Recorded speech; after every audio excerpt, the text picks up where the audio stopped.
सध्या वचन 17.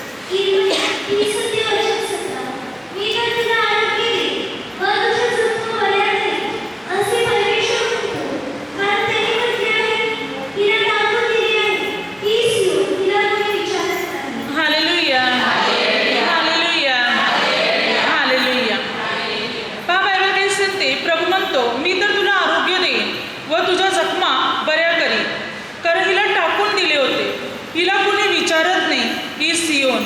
प्रभू या ठिकाणी काय म्हणत आहे पहा.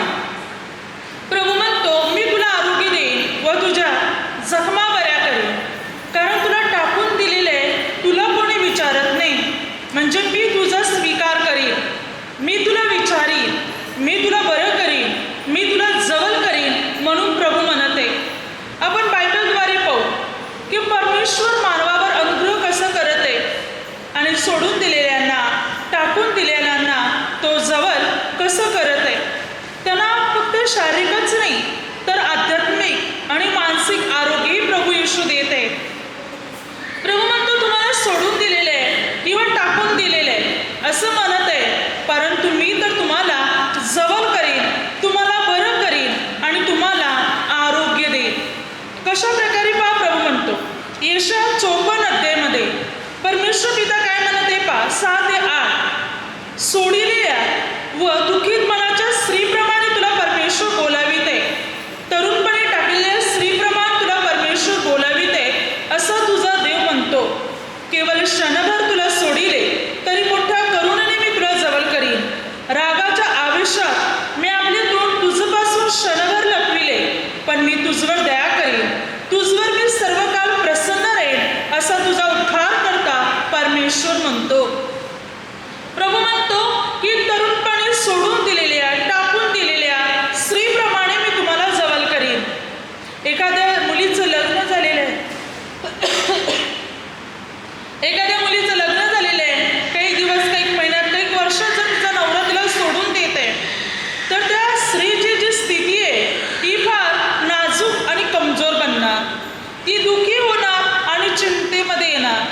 प्रभू म्हणतो, भले तुमची परिस्थिती अशी झालेली आहे, तुम्हाला कोणी स्वीकारत नाही, प्रेम करत नाही, आधार देत नाही, पण प्रभू म्हणतो, मी तुम्हाला जवळ करीन, मी तुम्हाला मोठ्या करुणेने जवळ करीन, सर्व काळ मी तुमच्यावर प्रसन्न राहीन. दुःखित मनाच्या स्त्रीप्रमाणे जिला मात्र टाकून सोडून दिले त्या स्त्रीला मात्र, म्हणजे त्या लोकांना मी जवळ करीन परमेश्वर म्हणतो. म्हणजे दुःखित मनाच्या स्त्रीप्रमाणे तुमची स्थिती झालेली आहे तरी मी तुम्हाला जवळ करीन प्रभू म्हणतो. तुम्हाला टाकून दिले होते, कोणी विचारत नव्हते, पण मी तुम्हाला विचारीन, मी तुम्हाला जवळ करीन, म्हणून परमेश्वर म्हणतो. मानसिकरित्या प्रभू आरोग्य देण्यासाठी आपल्याला तयार आहे. आज माणसाच्या मनात अनेक जखमा आहेत, दुःख आहे, वेदना आहे, जसे की मनाला ठेस लागलेली आहे आणि मनामध्ये अशांती भरलेली आहे, जीवनाची आशा दिसत नाही, जीवनामध्ये प्रकाशाची किरणं दिसत नाही, मन अस्वस्थ आणि बेचैन बनलेलं आहे, काय करावं असं कळत नाही, सुचत नाही. पण परमेश्वर एक मार्ग आहे जो आपली सर्व बंधने तोडायला तयार आहे. या दुःखी मनाच्या जीवनातून, म्हणजे आपल्या मनाचे दुःख आहे त्याच्यातून सुटका देऊन आनंद आपल्या मनात भरण्यासाठी परमेश्वर तयार आहे.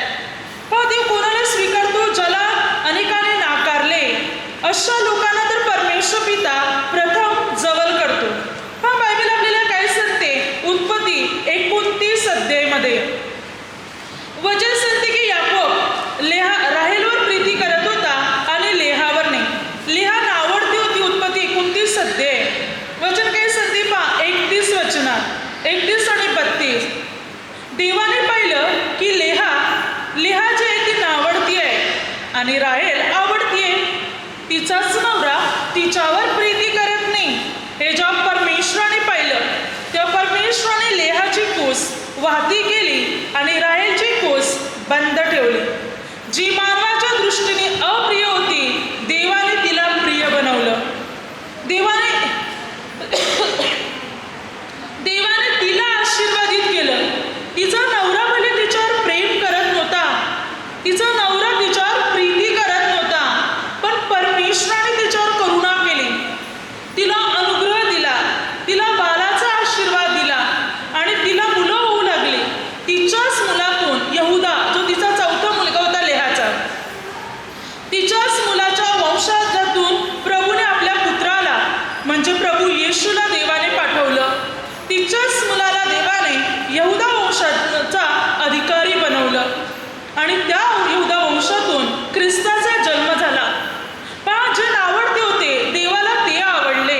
प्रभू म्हणतो, मी तुम्हाला जवळ करीन, मी तुमची बंधने तोडीन. मत्ती 27:10, माझ्या आई बापाने मला सोडिले तरी परमेश्वर मला जवळ करीन.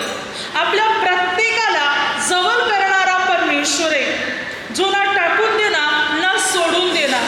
बायबल सांगते, अनुवाद 4:31, वचन सांगते, तुझा देव दयालू देव आहे, तो तुला अंतर देणार नाही, तो तुला सोडणार नाही व तुला टाकणार पण नाही. आपला परमेश्वर दयालू परमेश्वर आहे. आणि प्रभू म्हणतो, मी तुला अंतर पण देणार नाही, मी तुझ्यापासून थोडासा दूर पण होणार नाही, म्हणजे तुझ्या जवळ राहील. मी ना तुला टाकणार ना मी तुला सोडणार. प्रभू आपल्याला त्याच्या जवळ ठेवण्यासाठी तयार आहे, कारण तो आपल्यावर करुणा करतो, कारण तो आपल्यावर प्रीती करत आहे. आपण त्याच्यासाठी खास आहोत, आपण त्याच्यासाठी अनमोल आहोत. म्हणून प्रभू म्हणतो, मी तर तुला अंतर पण देणार नाही. आपल्या जवळ राहणारा परमेश्वर आहे, जो आपल्या बरोबर राहतो, जो आपल्याला स्वीकारतो. आज अनेक लोकांच्या जीवनात मानसिक तणाव आहे, मनाला जखम झालेली आहे, मन तुटलेले, मन अस्वस्थ आहे, बेचैन झालेले आहे. काय करावं असं कळत नाही, सुचत नाही, समजत नाही. अशा अनेक प्रकारचे विचार माणसाच्या डोक्यामध्ये, मनामध्ये घोलत आहेत. अस्वस्थपणाने मनुष्य ग्रासलेला आहे, परंतु प्रभू आपल्या मनाचे समाधान करण्यासाठी तयार आहे, आपलं मन प्रफुल्लित करायला तयार आहे. पहा बायबल काय सांगते, प्रेषितांच्या कृत्यामध्ये 16:14-15 वचनात, लुदिया नावाची एक स्त्री होती. जेव्हा पौल भाषण करत होता, नदी ठिकाणी प्रार्थना चालू होती आणि त्या ठिकाणी पौल भाषण करू लागला, तेव्हा पौलाचे वचन ऐकून, भाषण ऐकून मात्र वचन सांगते की प्रभूने लुदिया नावाच्या स्त्रीचे मन प्रफुल्लित केले. वचन सांगते, ती ऐकत राहिली भाषण, ते वचन ऐकत राहिली, देवाचा शब्द ऐकत राहिली आणि बायबल सांगते प्रभूने तिचे मन प्रफुल्लित केले. याचा अर्थ ती दुःखी होती, निराश होती, मन अस्वस्थ होतं तिचं, पण जेव्हा तिने प्रभूचा शब्द, प्रभूचं भाषण, वचन ऐकलं पौलाच्या द्वारे, मन प्रफुल्लित म्हणजे आनंदित झालं. दुःख कुठे निघून गेलं तिलाच कळालं नाही. या लुदिया नावाच्या स्त्रीचं मन प्रफुल्लित झालं, आनंदित झालं. म्हणजे आज अनेकांमध्ये अस्वस्थपणा भरलेला आहे, निराशापणा भरलेला आहे, पण परमेश्वर आपल्यामध्ये उल्हास, हर्ष पेरण्यासाठी तयार आहे, आपल्याला आनंदित बनवण्यासाठी तयार आहे. आपण सर्व दुःख आणि वेदना विसरून जातील, सर्व समस्या आपल्या जीवनातून पूर्ण रीतीने दूर होतील. आपल्याला जो प्रभूपासून अनुग्रह हवा आहे, तो अनुग्रह मात्र आपल्याला मिळेल. जेव्हा आपण प्रभूवर भरोसा ठेवणार, प्रभूचं वचन आत्मसात करणार, प्रभूच्या कृपेने, प्रभूच्या अनुग्रहाने आपण पूर्ण रीतीने भरणार. कारण आपला प्रभू येशू महान परमेश्वर आहे, जो आपल्या जीवनात आपल्याला सर्व गोष्टी देण्यासाठी पूर्ण रीतीने समर्थ परमेश्वर आहे. आणि या प्रभूवर आपल्याला पूर्ण भरोसा ठेवायचा आहे.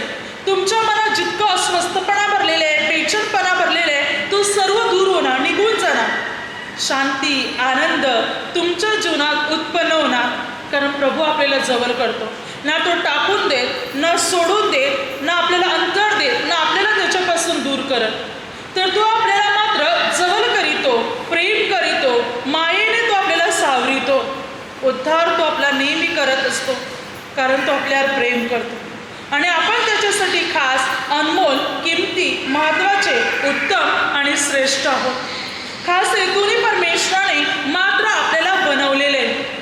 अनेक वेळेला परमेश्वर जो आपला प्रेम करतो ते आपण जाणून घेण्याचा प्रयत्न करत नाही. आपल्याला एवढंच वाटते, हा ही व्यक्ती माझा द्वेष करते, ही व्यक्ती माझ्यावर प्रेम करत नाही, ती व्यक्तीला मी आवडत नाही, या व्यक्तीला मी आवडत नाही. मग अस्वस्थ राहणार, दुःखी राहणार, पण हा विचार करत नाही, देव माझ्यावर सर्वाहून अधिक प्रेम करतो, मी देवाला आवडतो, मी देवाला आवडते, हा विचार करून चला. त्याला आवडत नाही, तिला आवडत नाही, त्याचा विचार सोडून द्या. परमेश्वर आपल्याला किती प्रेम करतो याचा विचार आपल्याला करायचा आहे.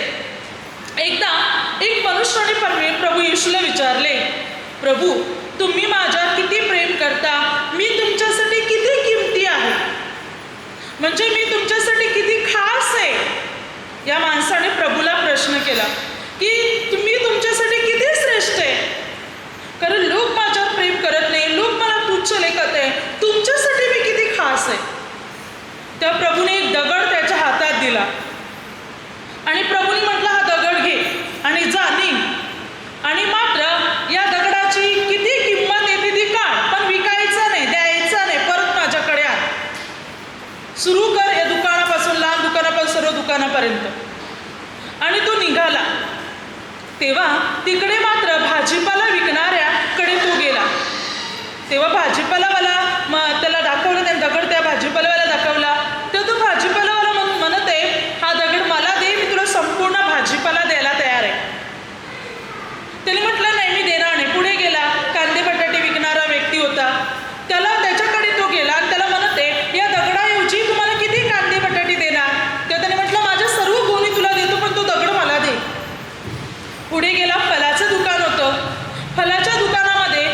जे एक भव्य आणि एक मोठं दुकान होतं सोनाराचं. त्या दुकानामध्ये मात्र भरपूर सोन्याचे दागिने, हिऱ्या मोत्यांचे दागिने होते. आणि मात्र त्या दुकानात तो गेला, त्या दुकानदाराला म्हणत आहे की मात्र मी हा दगड देईन, दगडाऐवजी तुम्ही मला किती पैसे देतील.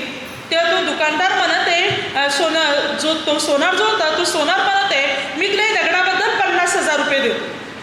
तेव्हा त्यांनी म्हटलं नाही, मी दगड नाही देणार. तेव्हा दुकानदार म्हणतो मी तुला 5,00,000 रुपये देतो. पण तरी तो म्हणत आहे नाही. दुकानदार म्हणत आहे आणखीन पैसे 50,00,000 देतो. तरी तो म्हणतो नाही, मी दगड देणार नाही. तो मनुष्य तिथून निघाला. दुकानदार सोनार त्या माणसाच्या मागे निघाला आणि म्हणत आहे माझं अख्खं सोन्याचं दुकान तुला देतो, तो दगड मला दे. तर हा दगड नसून एक असा हिरा आहे ज्याची किंमत फार मोठी आहे. तो त्याच्या सोनार मागोमाग आला आणि त्याला म्हणू लागला तो हिरा मला दे, तो रत्न मला दे, माझं सोन्याचं संपूर्ण दुकान तुला मी देते. पण तो म्हणत आहे नाही, मला तुला द्यायचं नाही. आणि तिथून निघतो आणि प्रभूकडे येतो आणि सर्व वृत्तांत प्रभूला सांगतो. प्रभूने म्हटलं कळलं का तुला या दगडाची काय किंमत आहे? त्याच्याहून अधिक मला तुझी किंमत आहे. तुला वाटत होता सामान्य आणि साधारण दगड आहे. तुला तोपर्यंत कळलं नाही की हा हिरा आहे, हा रत्न आहे. कारण तसं त्यावेळेला मी तुला समजू दिलं नाही. पण जेव्हा लोकांनाही कळलं तेव्हा लोक या दगडासाठी आपली दुकाने, आपलं सामान, आपली वस्तू, सोनार, आपलं सर्वस्व द्यायला तयार होता. कारण तितकी त्याची किंमत आहे. मग तसंच तू माझ्यासाठी खास आहे, महत्वाचं आहेस. तू माझ्यासाठी किमती आहेस. परमेश्वरासाठी आपण असेच अनमोल. यशा 43 अध्याय 4 ते 5. तू माझ्या दृष्टीने अमोल आहेस. तू मोठ्या योग्यतेच आहे. मी तुझवर प्रेम करतो म्हणून तुझबद्दल, तुझ्या जीवाबद्दल मनुष्य राष्ट्रे मी देईल. भिवू नको कारण मी तुझ्या बरोबर आहे. प्रभू काय म्हणतो? तू माझ्या दृष्टीने अमोल, अनमोल, किमती, श्रेष्ठ, उत्तम, खास आहे, ज्याची किंमत कोणी ठरवू शकत नाही, असा तू माझ्यासाठी आहेस. तुझ्यासाठी अनेक राष्ट्रे द्यायला तयार आहे, पण मी तुला गमावणार नाही. हल्लीच्या वेळी कोणी कोणाला 500 रुपये पण उधार देणार नाही.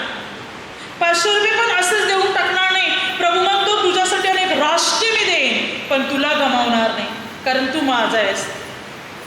देवासाठी आपण खास आहोत. म्हणून प्रभू म्हणतो मनुष्य तुला टाकून देईल, सोडून देईल, पण मी तुला जवळ करीन. दुःखित मनाच्या स्त्रीप्रमाणे, सोडून दिलेल्या स्त्रीप्रमाणे परमेश्वर तुला बोलाविते. प्रभू म्हणतो मात्र मोठ्या करुणेने मी तुला जवळ करीन. तुला टाकून दिले होते, सोडून दिले होते, पण मी जवळ करीन, तुला बरं करीन, तुला आरोग्य देईन.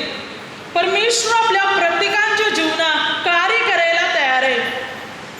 आपल्या प्रत्येकाची बंधने परमेश्वर पिता तोडून टाकण्यासाठी तयार आहे. जर खरोखर आपण प्रभूवर भरोसा ठेवणार, प्रभूचं वचन आपण पूर्ण रीतीने आत्मसात करणार, तर आपली सर्व बंधने पूर्ण रीतीने तुटणार.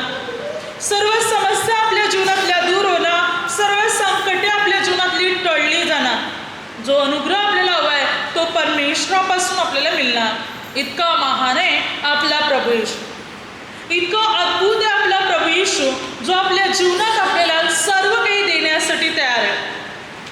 आपल्या इच्छा, आपल्या गरजा, आपले हेतू पूर्ण करण्यासाठी प्रभू तयार आहे. सर्व समस्यातून, संकटातून, दुःखातून आपल्याला मुक्त करण्यासाठी प्रभू तयार आहे. भरोसा ठेवा आणि विश्वासाने प्रभूकडे प्रार्थना करायला सुरुवात करा. प्रभू तुम्हाला करुणेने जवळ करत आहे. तुम्ही निराश, दुःखी, रडता, अश्रू डाळता, पण परमेश्वर आपल्यावर प्रेम करत आहे. परमेश्वरासाठी आपण अतिमूल्यवान, खास, किमती, उत्तम आणि श्रेष्ठ आहोत. तो आपल्यावर अधिकाने प्रीती करत आहे. सर्वाहून अधिक तो आपल्यावर प्रेम करत आहे. पण अनेक वेळा आपण देवाचं प्रेम जाणून घेत नाही. आपण फक्त माणसाचा विचार करतो, परंतु परमेश्वराचा आपण करत नाही. पण यशा 49 अध्याय 15-16 वचन सांगते, प्रभू म्हणतो एका स्त्रीला आपल्या तहाण्या बाळाचा विसर पडेल का? कदाचित स्त्रीला पडेल, परंतु मी तुला विसरणार नाही. मी तर तुला आपल्या तलहातावर कोरून ठेवलेले, तुझे कोटनित्य माझ्या दृष्टीसमोर आहे. प्रभू म्हणतो नुकता जन्मलेल्या बाळाला एक आई विसरेल, पण प्रभू म्हणतो मी तुम्हाला विसरणार नाही.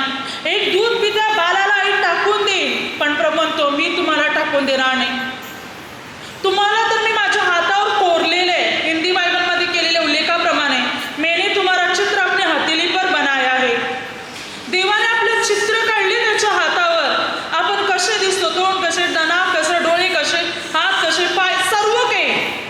चित्र बनवले प्रभूने त्याच्या हातावर.